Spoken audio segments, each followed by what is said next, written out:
Sir, ako na lang pong kukuha sa maleta nyo. Presenta dito ni Carding.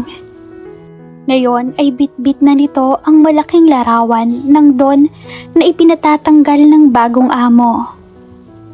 Malino naman ang sinabi ko kanina, hindi ba? Matuto kayong sumunod sa mga utos ko at walang magiging problema. Siya ang gusto kong kumuha ng maleta ko at hindi ikaw, Carding. May tiing wika ni Froilan.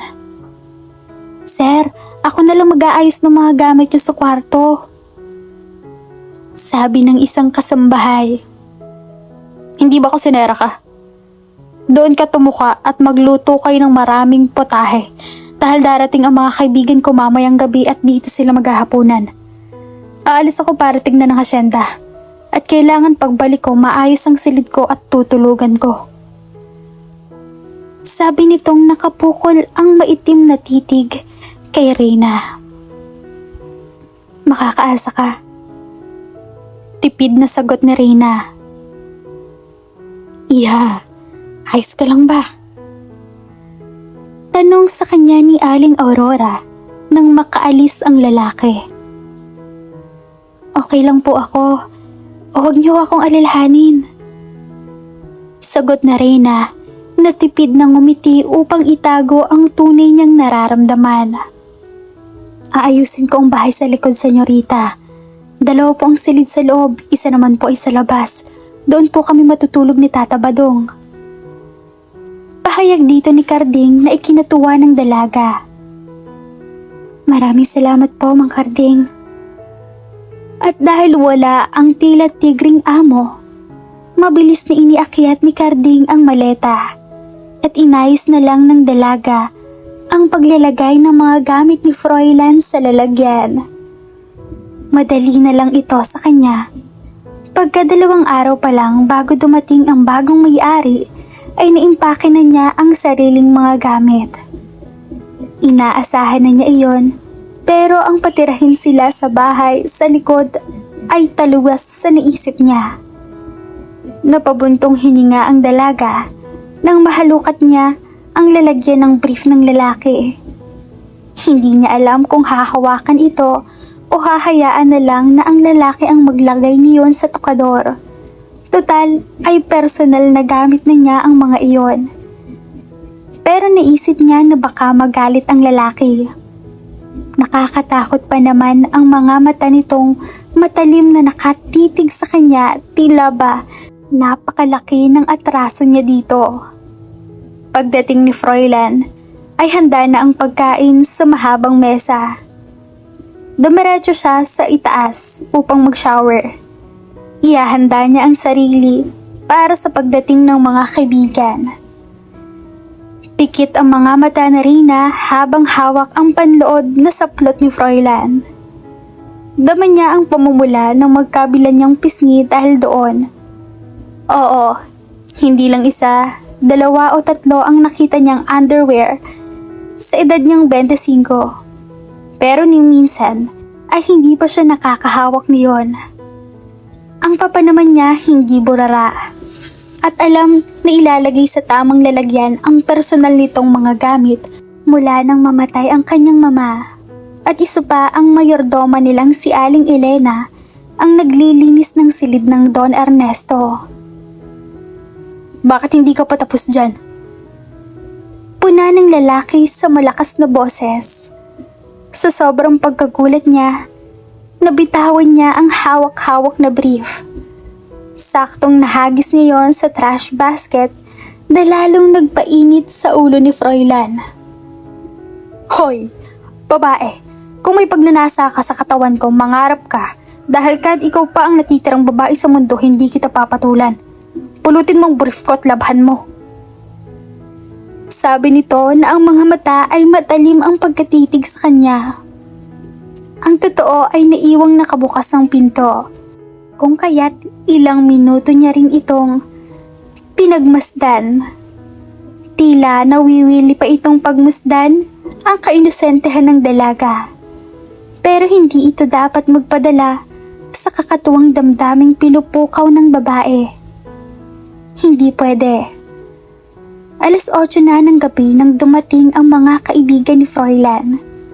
Pinalaan pa siya nito na huwag lumabas ng kusina na ipinagtaka naman niya. Malulutong na halakhak ang naririnig ng mga kasambahay mula sa malaking living room. Marahil ay nagkakatuwaan ang mga ito. "Senyorita, ayos ka lang ba?" Nag-aalalang tanong ng isa sa mga kasambahay.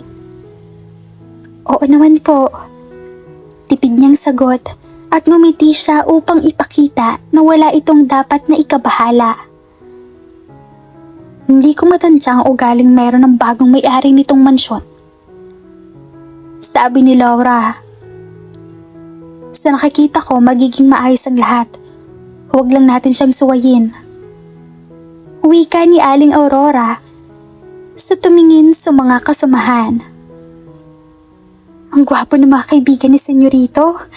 Halos ayoko nang pumikit kanina eh." Nangangarap na sabi ni Ruby. Ito kasi ang naghatid ng mga inumin. "Kaya ka siguro ayaw palabasin ni Senyorito ay baka mapusuan ka ng mga kaibigan niya, Senyorita." Kinikilig na dugtong ni Ruby na naging dahilan para pamulahan siya sa magkabilang pisngi. Hindi naman yun sa ganun." Nahihiyang sabi na Reyna. "Baka-type ka ni Senyorito Froilan, Senyorita." "Ha? Saan mo naman napulit ang ideyang yan?" Iwas ang mga mata ni Reyna. Si Inaaling Aura at Laura ay nangingiti sa katabilan ng kanilang kasamahan. Wala naman masama kung magkagusto ang bago nilang amo sa kanilang senyorita dahil napakaganda nga naman ni Reyna at kay gwapo nga naman ni Froilan. "O siya, Ruby, tumigil ka na, baka marinig pa tayo ng isang yun." Wika ni Aling Aurora. "Hindi pa natin alam kung may asawa o girlfriend si Senyorito." Sumingit sa usapan na sabi ni Laura. Basta, sigurado ako, single pa siya at bagay na bagay sila ni Senyorita." Giit at may diing pagbigkas ni Ruby. Hindi na lang umimik si Reyna dahil alam naman niyang madaldal ang babae. Maya-maya'y sumulpot sa komedor ang lalaking kanilang pinag-uusapan. Ang mga mata nito'y sentrong nakatitig sa babaeng nakaupo paharap sa kanya. "Mag-uusap lang kayo rito hanggang umaga?" Wika ni Froilan na pinaglipat-lipat ang paningin sa kanilang lahat. Partikular sa kanya.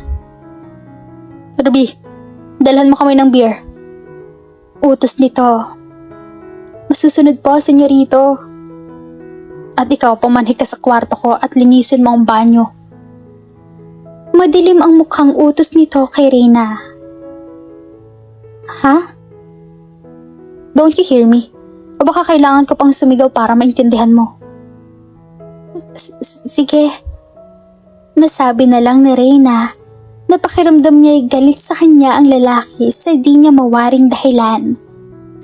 "Mawalang galang na ho, Senyorito, pero lilinisin ko rin naman iyon bukas kaya." "Siya ang gusto kong maglinis. At gusto kong ipaalam sa inyong lahat na mula sa mga sandaling ito, siya ang magiging personal kong katulong at uutusan ko siya kung kailan ko gusto. Nagkakaintindihan ba tayong lahat?" Nakatiing bagang sabi nito. "Naiintindihan mo ba yun, Reyna?" Oo. "Kung ganon, ano pang tinutunganga mo dyan? Kumilos ka na."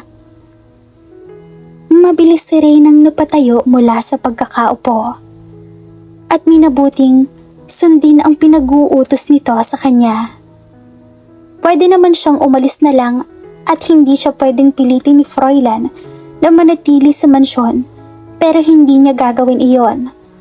Sasahuran naman daw siya nito ayon sa napag-usapan nila at kailangan niya iyon para pangtustos sa pangangailangan ng papa niya sa ospital.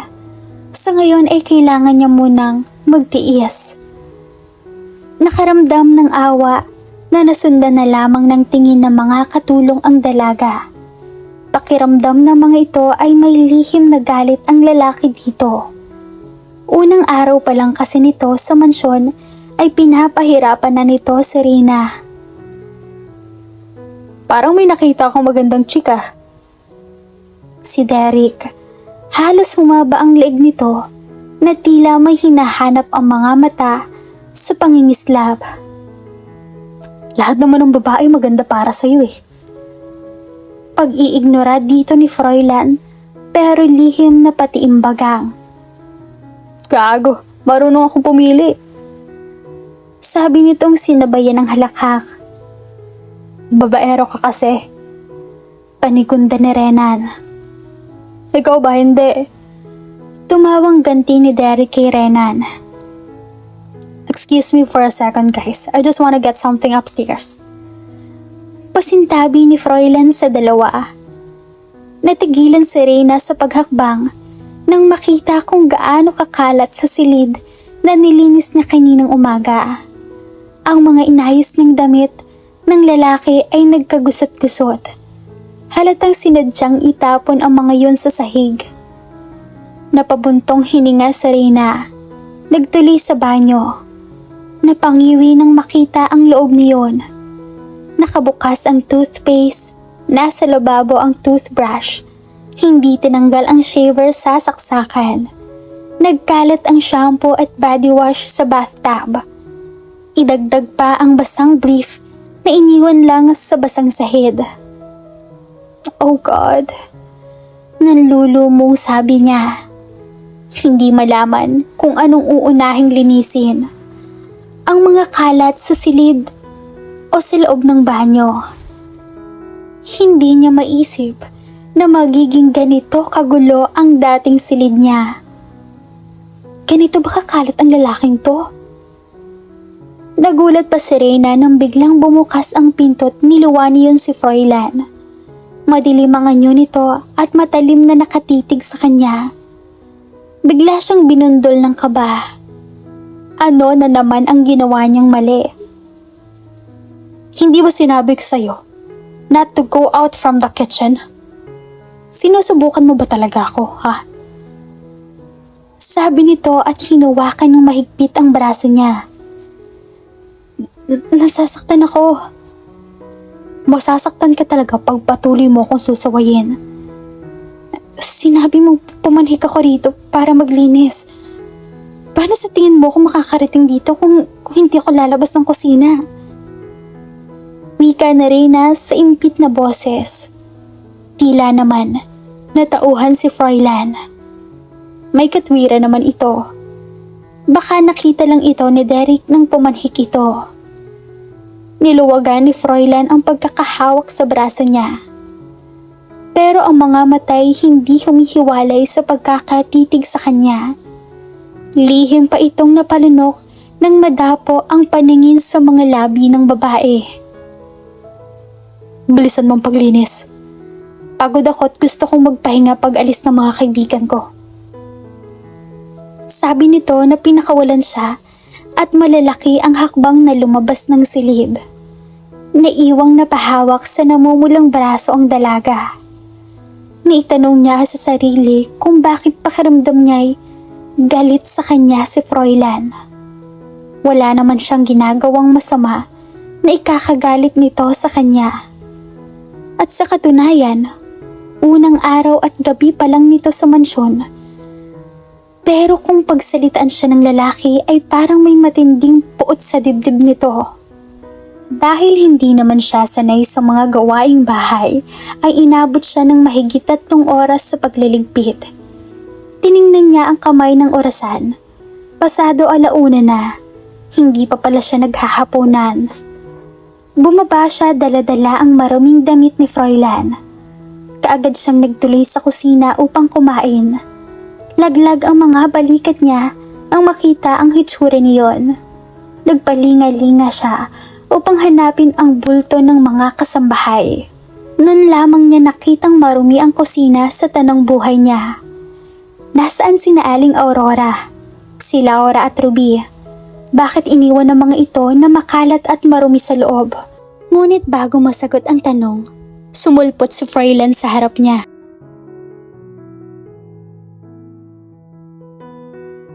At dito na po nagtatapos ang ating kwento. Sabay-sabay po nating abangan ang susunod na kabanata.